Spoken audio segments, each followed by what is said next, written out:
beautiful night in Las Vegas, Nevada. And the world's largest hotel casino plays host to a fight for the championship of the 140-pound weight class. Ricky Hatton, the hitman from England, trying to prove that he can stay at the level of raw aggression and non-stop action where he has fought most of his career, en route to an amazing record of 44 wins and 1 loss.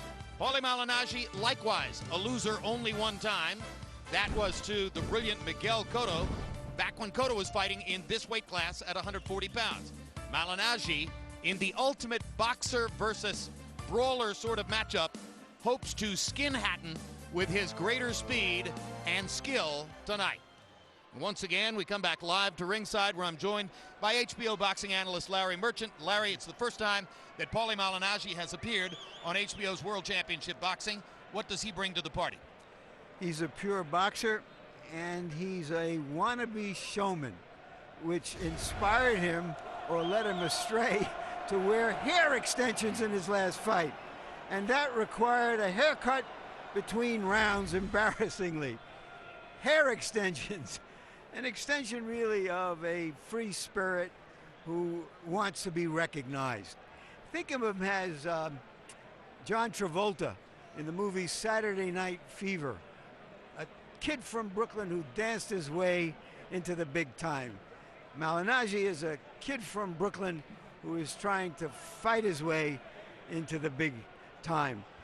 That said, his opponent tonight also has a musical. It's called There's Only One Ricky Hatton, with a cast of thousands who have been singing it since early this morning and will continue on into the night. Yeah, and once you've heard Hatton's fans sing their song about 1,000 times, which could have happened incidentally at yesterday's weigh-in, you've heard enough. But one area in which Hatton has changed his tune, Lennox Lewis, is that of the trainer, where he fired the man who had trained him throughout his amateur and professional career, Billy Graham, and now has hooked up with the father of the only man to beat him, Floyd Mayweather Sr. An interesting match because Hatton, of course, is a face-first brawler, always has been, and Floyd Mayweather is known as a trainer to finesse boxers.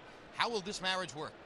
Well, some marriages work and some marriages don't work, but opposites definitely attract in this case, because Ricky Hatton is known for his offense, and to get a defensive trainer that teaches him not to get hit as much and may teach him some tricks of the trade, plus help him throw his jab and things that he didn't know. Ricky Hatton said he was very excited about camp, going to camp every day and learning new things. So we want to see if some of that camp rubs off today in the fight and see if he can apply some of the things that he's learned. And indeed, one of the questions on the minds of ring experts, has Floyd Mayweather learned rapidly enough the difficult tricks involved in training Ricky Hatton to a well-conditioned level, because Hatton is known to have spectacularly bad habits outside the ring between fights, and acknowledges that once again in preparation for this meeting he had to trim more than 42 pounds to get down to yesterday's weigh-in limit of 140 pounds. Let's take a look at the tail of the tape. And incidentally, Paulie Malignaggi, listed here at age 27, actually turns 28 tomorrow. So it's really about a 2-year age advantage for Malignaggi, 1-inch height advantage for the Brooklyn fighter, arm length advantage of 3 inches, measured from the armpit to the end of the fist. That could be significant because Malignaggi wants to use his quicker jab to keep Hatton away. They both weighed in at or under the 140-pound weight limit yesterday. Ricky Hatton rehydrating all the way up to 152 overnight according to our unofficial scale, and Malignaggi at 149. Rules of the bout with our unofficial ringside scorer, Harold Letterman. The Ricky Hatton Paulie Malignaggi fight is scheduled for 12 rounds using the unified rules of the Association of Boxing Commissioners. There is no 3 knockdown rule. Only the referee can stop the fight. In case a cut is caused by an accidental headbutt, we go to the scorecards after 4 rounds have been completed, and you cannot be saved by the bell in any round, including the 12th and final round. Coming to the ring at this time, the challenger, Paulie Magic Man Malignaggi. Now tuned into the motherfucking greatest. Brooklyn in here tonight! Brooklyn! But it ain't about how hard you hit. It's about how hard you can get hit. Both fighters have held governing body title belts for this weight class in the past. Neither bothers to bring one into the ring tonight. In Malignaggi's case, the governing body for whom he was the title holder wanted him to fight another mandatory title defense against Herman Ngotu, a fighter whom he beat earlier this year. Malignaggi said, why in the world would they want me to fight the same guy twice in 1 year, and dumped the belt to go for the fight he wanted against Hatton. And because he will get over $1 million himself in this fight. How many fighters really, out of all of them out there, ever get to the level of a 7-figure payday? You cannot pass that up.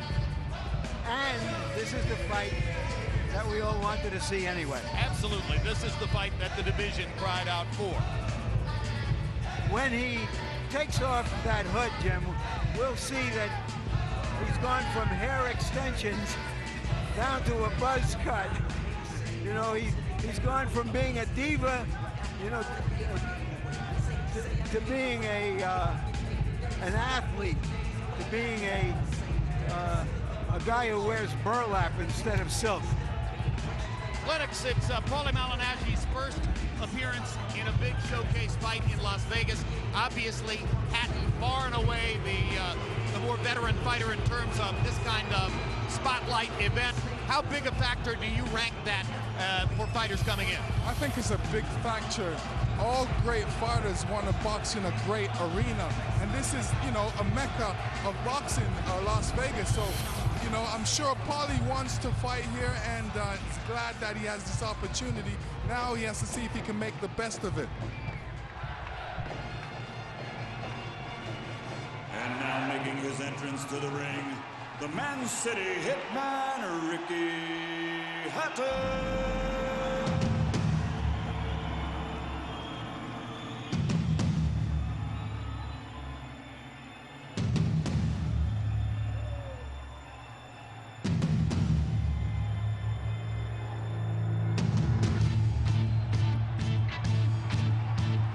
Wearing a blown-up suit, which makes fun of his image as Ricky Hatton, a reference to the tendency to balloon up in weight between fights. Jim, when we saw him yesterday at our fighting meeting just before the weigh-in, his face looked like a skull with tightly wrapped skin.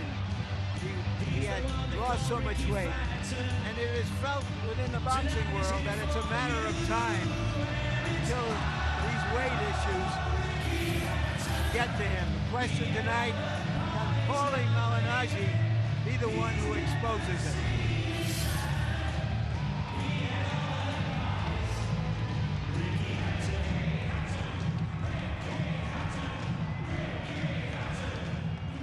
Not many fighters can poke fun at themselves the way Ricky Hatton is right here.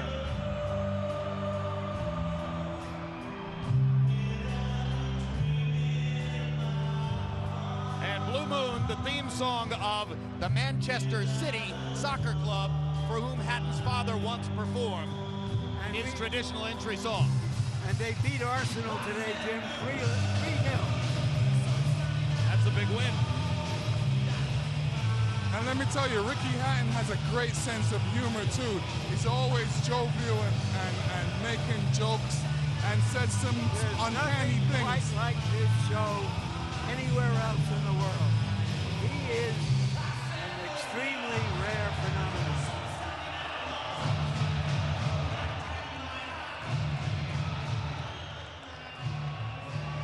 Let's go to ring announcer Michael Buffer for the official introductions.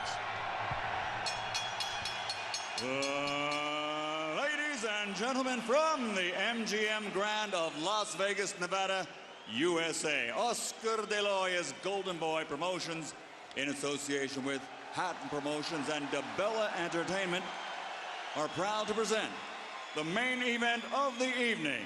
12 rounds of boxing for the IBO and Ring Magazine Light Welterweight Championship of the World. Sponsored by Affliction and Tecate Cerveza con Character. Sanctioned by the Nevada State Athletic Commission Chairman Bill Brady, Executive Director Keith Kaiser, IBO President Ed Levine. At ringside, the 3 judges scoring this bout, should it go the distance, are Dwayne Ford, Jerry Roth, and Glenn Trowbridge. And inside the ring, the man in charge of the action at the bell, referee Kenny Bayless.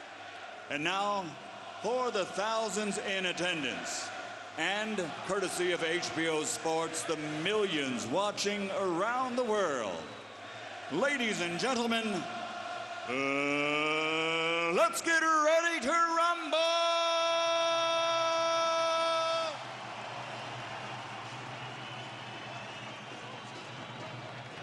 Fighting out of the red corner, wearing blue with white, officially weighing 139 pounds. His professional record stands at 26 fights, 25 victories, including 5 knockouts, with only 1 defeat and a world title. From Brooklyn, New York, the former junior welterweight champion of the world, Paulie, Magic Man Malignaggi.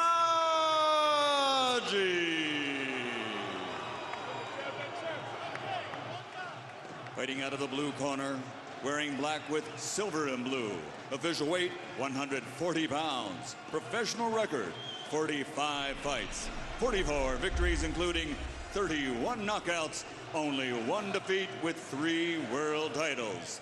The former junior welterweight and welterweight world champion, the fighting pride of Manchester, England, the reigning, defending IBO Ring Magazine light welterweight champion of the world, Ricky Hitman Hatton.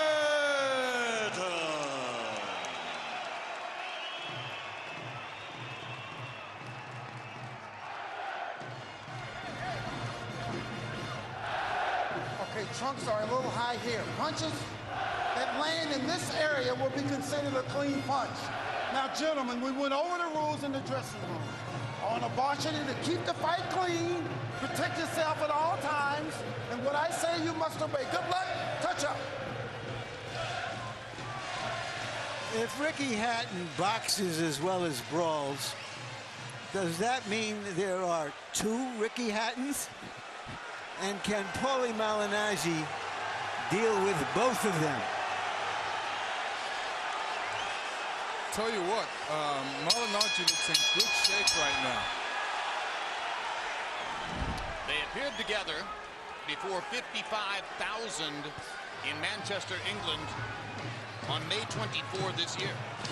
Hatton beating Juan Lascano over the distance, getting rocked a couple of times and admitting afterward, that wasn't my best. Malignaggi getting the 2nd win of his career over Lovemore and Dew, but as Larry pointed out, producing the dreadful faux pas of the hair extensions, getting his hair cut in the ring, and also getting trimmed several rounds by Ndu. And afterward he said, that wasn't me at my best. Both are hoping to elevate their games significantly tonight, 6 months later.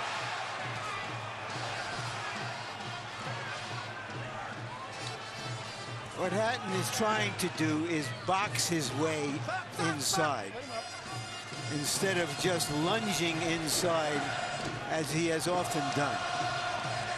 And what he's doing, obviously he's been working on the jab, but he feels that he needs to get a lot closer before he throws his jab, and not necessarily the case in all cases. You can actually start your jab from way out, and as you get closer, be more accurate with it.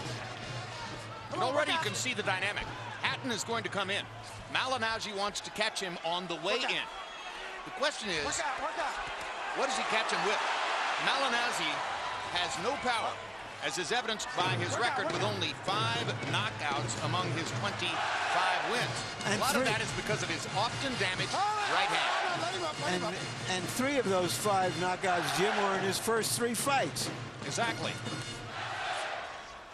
His right hand has been operated 4 separate times in his career, and including immediately after the Lovemore and Dew fight in May.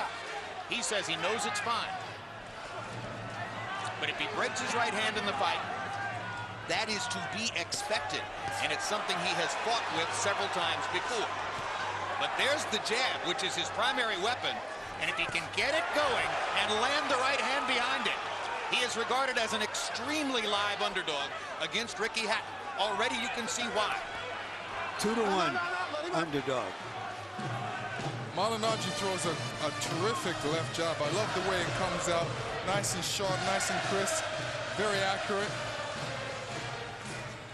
Throws it very well. You know, that and his right hand in combination are a thing of beauty. Stop the back. Watch your heads, fellas. Watch the heads. Hatton simply can't afford to allow Malignaggi to develop a rhythm with his jab and his right hand. And in the latter part of the first round, Paulie is getting it.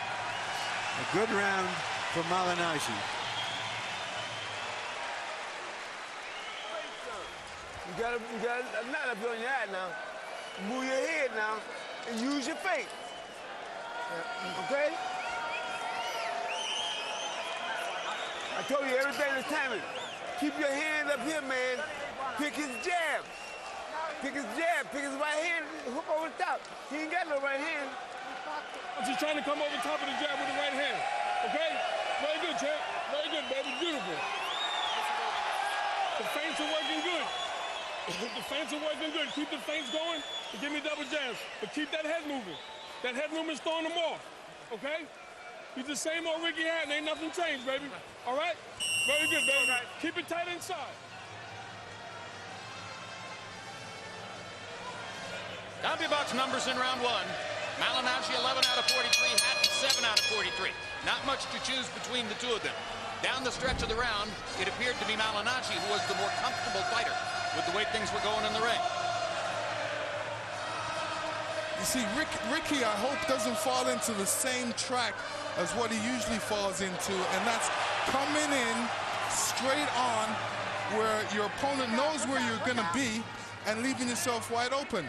So he needs to come in with his hands up, looking to pick that jab and not get hit.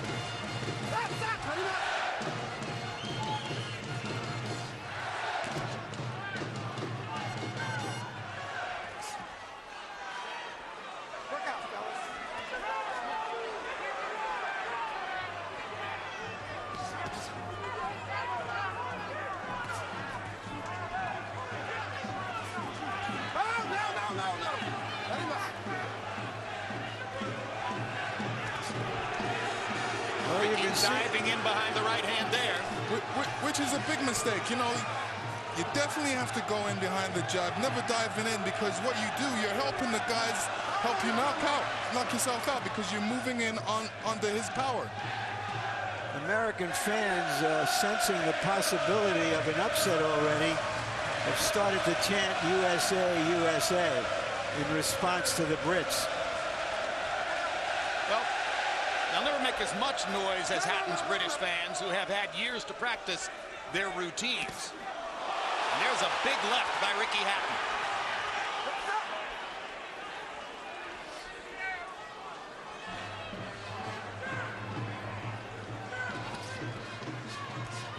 Hatton said that he thought that he could extend his career by modifying his style the way Arturo Gatti and Marco Antonio Barrera did at roughly this stage in their careers.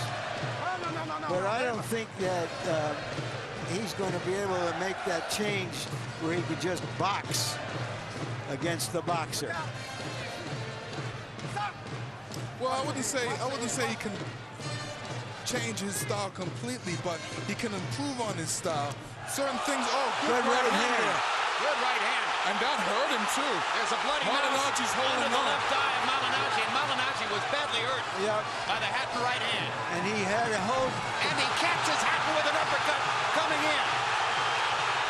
But suddenly they're brawling, and that's Ricky Hatton's fight. With 20 seconds left in the round.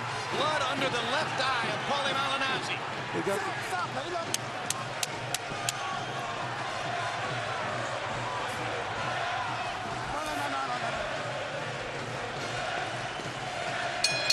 Malignaggi had his legs back by the end Gently wobbled him with a minute to go. You punch it from the outside, and he's coming over the top. You got to give me the double jab, Paulie. You're not double jabbing. You're just throwing one jab at a time. Okay? Now stop throwing that uppercut from the outside. That's how he's catching with that right hand. Okay? Now listen, you got to go to the double jab, Paulie. And you're pulling up with the hook. You got to stay down. Just like you did in the first round. Don't get caught up. Okay, you're getting caught up now. Keep your hands tight to your body. And here we go, and see Hatton catching him with that right hand, which really hurt Malignaggi for a moment. There's another look at it. Malignaggi had the presence to hold on and to keep his knee off the canvas. CompuBox numbers in round 2. Hatton 9 out of 51. Malignaggi 8 out of 41. But you saw the big right hand by Hatton, which surely was enough to at least win him the round. Now you heard Buddy McGirt asking Paulie Malignaggi for the double jab. You'd have to take a risk to throw the jab twice against a jump-in right-hand puncher like Hatton. It seems that Hatton now has sensed that he has to try to overpower the boxer. Work out.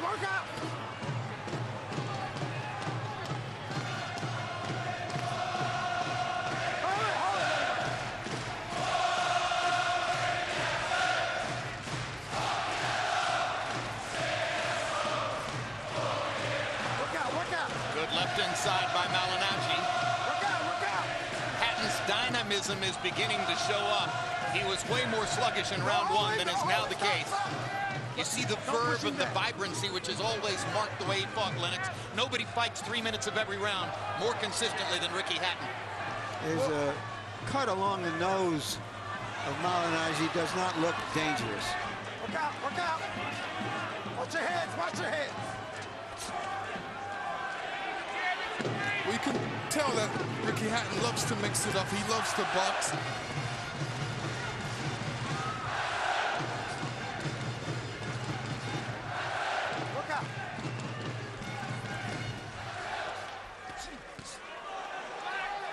Now really, Ricky just wants to get some room, some punching room, so he can land some good punches in there. I don't get the sense that Kenny Bayless is breaking them up as frequently or as immediately as Joe Cortez did in the fight between Hatton and Floyd Mayweather. Hatton is getting a little more chance here, it seems to me, to wrestle with Malignaggi and set up shots inside, which is what he says he wanted to do and didn't get a chance to do against Pretty Boy Floyd. And the funny thing is, they said that Ricky Hatton is going to hold a lot in this fight, but I don't see him holding. I see it actually the other way around right now.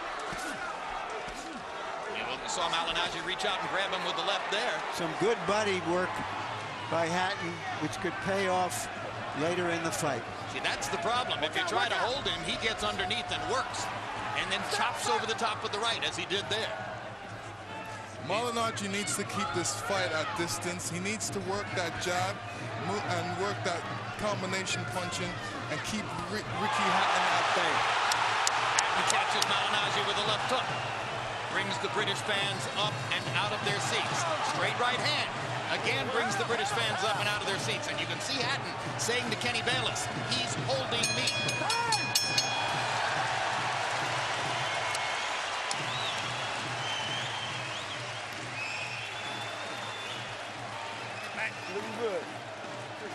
Boxing After Dark returns next Saturday night with a 154-pound matchup between Paul Williams and Verno Phillips. Also that night, fast-rising heavyweight Chris Arreola takes on Travis Walker. That's Arreola right there. Then December 16, it's the premiere of HBO Sports' latest documentary film, Breaking the Huddle, the integration of college football.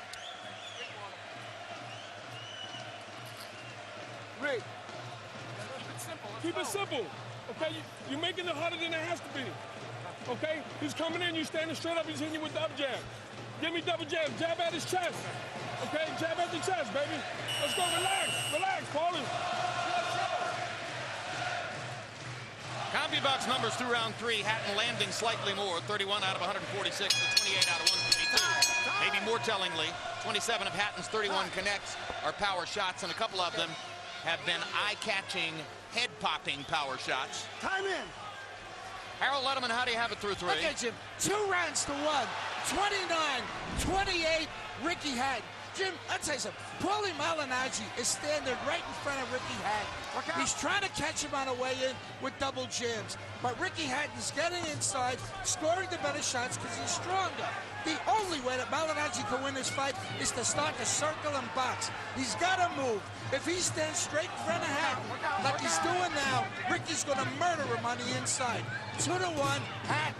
Circle and box is what Malignaggi did down the stretch of round 1 when he won it, and he has come out trying to circle and box in round 4. And I agree with Harold.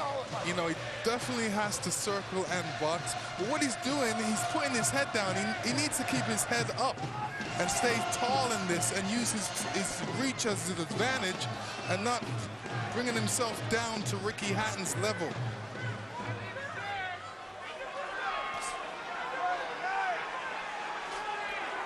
He's really not that kind of a boxer, Lennox. He's a boxer, but he wants to stand in front of his guy and beat him to the punch. As often as not, in the last 2 rounds, Hatton has been beating Malignaggi to the punch. That's what's going to make the difference over the long haul if it keeps up. Well, as the fight goes on and the fighters learn about each other, Hatton is learning that he can't be hurt by Malignaggi. Why not take chances? Stop, stop. All right, here we go, here we go. This was Malignaggi's problem against Miguel Cotto. An inability to hurt the stronger Puerto Rican fighter. Work out. Malignaggi was able to win some rounds against Cotto, but ultimately was ground down by the physical strength disparity and the punching power difference. That's what his fans have to fear here. Look out, Paulie. Good uppercut by Malignaggi as he got out of the clinch with Hatton. See what happens with some guys that keep their left hand down. They keep it down so long until the guy comes in and then they just grab with it. What he needs to do is keep it down until he gets close to him and raise it up to his head to protect him, and then when he gets close, push him off or either punch him with a jab. It's really fascinating that after all of the talk Malignaggi's people put up about wanting to get the right referee and avoid Hatton's holding, it is Malignaggi who is holding Hatton over and over and over in the early rounds. Not only that, but Malignaggi said that he thought that in America, because of his holding, that Hatton would just be a club fighter. Well, what does that make Paulie, who has doubled Hatton's holding? There's the Hatton band. Got their start in Hamburg, then eventually moved to Manchester. No, I'm just kidding. You mean those aren't the Beatles? No, they're not.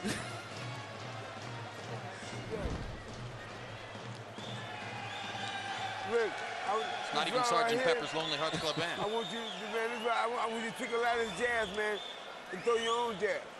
You're going to touch it. Watch it. Believe me, you're going to touch it. Catch it and still touch it. And here's Ricky Hatton beating Malignaggi to the punch. Malignaggi somehow not seeing that straight jab to his head.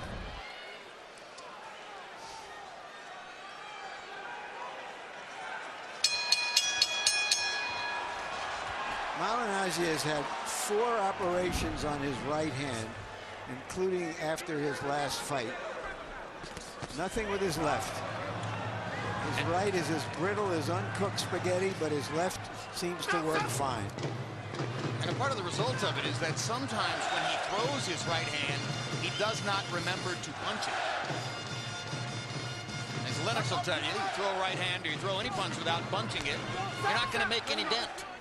No, I mean, a boxer like Ricky Hatton, you gotta throw both punches, both hands, to keep him off of you, because he's just like a train wreck coming at you. And if you don't have anything to stop him, he'll keep on coming. Well, this was regarded as the big problem if Malignaggi broke his right hand. but it turns out perhaps to be a problem, breakage or no breakage. Now Malignaggi catches Hatton coming in and pops him with a left jab. See, it looks like to me that, you know, this is a one-handed fight for Malignaggi, and he does that quite well. He's done that quite well in his past fights, but there's, you know, some guys you really need to tag on the chin and really make them respect your power.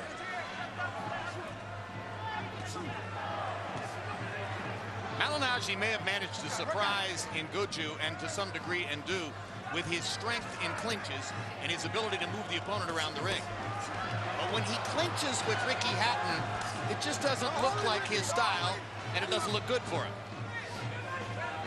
It doesn't, because, you know, we're expecting Malignaggi to be moving around, showing his boxing ability, and it's difficult if you don't have power.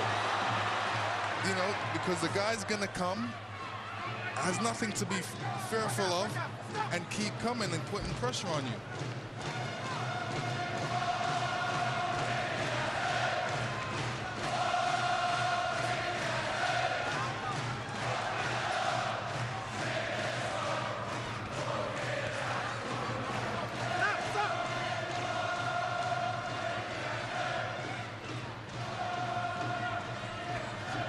See, in a situation right there, Malignaggi should be first, but Ricky Hatton's first. Boxers always have to be first, especially if you have a good jab. You got to get that jab working. Well, Paulie Malignaggi had a good first round, but increasingly it becomes clear. If he's going to win rounds, he'll have to do so with his feet. And all too often, he's finding himself locked up inside with Ricky Hatton in a no-win battle. Well, they're two crowd-pleasing personalities, but their styles are not exactly crowd-pleasing.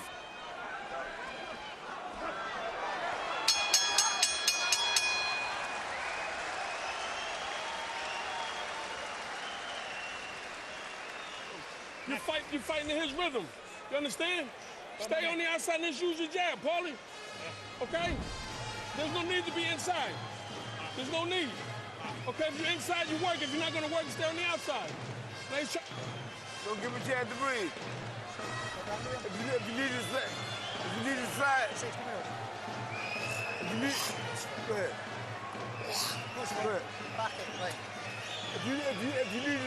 If you need to slide back, pop.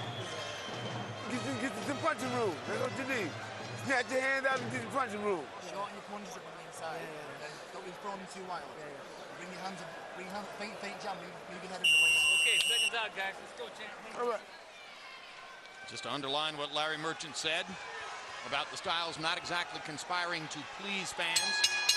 Average punches through the 5th round. Hatton 9 out of 50. Malignaggi 8 out of 36. In other words, neither guy has been able to average double figures in landed punches through the fight. That is scratch and sniff all the way.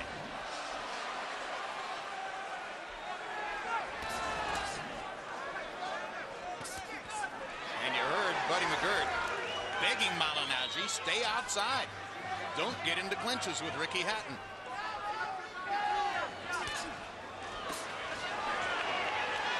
Is this better for Malignaggi, Lennox? Well, it's a lot better for Malignaggi because he's not getting hit and he's using his boxing ability. This is what we expect from him.